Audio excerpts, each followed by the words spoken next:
Ils se donnent rendez-vous quelque part ici, au cœur de la forêt de l'État de Géorgie.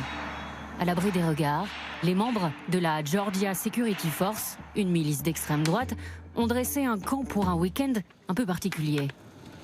Le chef de la bande se fait appeler général Blood Agent, l'agent du sang. Le sigle du groupe armé qu'il a fondé en 2014, il le porte toujours sur le cœur. Il y a quelques jours, nous avons pu suivre un de leurs entraînements mensuels. Les gars, il nous reste peu de temps avant les élections. On ne sait pas à quoi s'attendre, mais on sera prêts. L'Amérique redoute les heurts le jour de l'élection et ceux qui suivront. Alors eux se préparent à défendre leur pays, à défendre la paix, insiste-t-il. Pour moi, le meilleur scénario possible, ce serait que les gens se rebellent pacifiquement, en gardant leurs responsabilités. Je donnerais évidemment un coup de main à ceux qui partagent cette position. Dans sa vie civile, le général travaille dans un cabinet juridique. Pour entraîner ses troupes dans les bois, il a mis son uniforme de combat. On va aller au contact de l'ennemi. Leur bataille commune, c'est le droit constitutionnel au port d'armes. Et leur ennemi, c'est Joe Biden.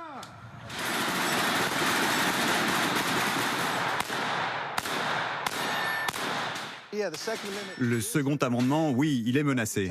Dans certains États, pas encore au niveau national, mais si Joe Biden gagne les élections, vous verrez de plus en plus d'États qui nous enlèveront nos droits. Les miliciens soutiennent le président Trump, qui, lui, incarne leurs idées et leurs valeurs. Ils en sont persuadés. La violence sera déclenchée par le camp d'en face, celui des démocrates. Je ne suis pas un homme violent. Je suis chrétien, mais je dois protéger ma liberté, mes droits et ceux de ma famille, de mes enfants et de mes frères et sœurs. On a vu ce qu'il se passe avec les antifascistes, avec le mouvement Black Lives Matter, tous ceux qui font l'actualité dans ce pays. Nous, on en a marre. Nous, la majorité silencieuse, on ne va pas garder le silence plus longtemps.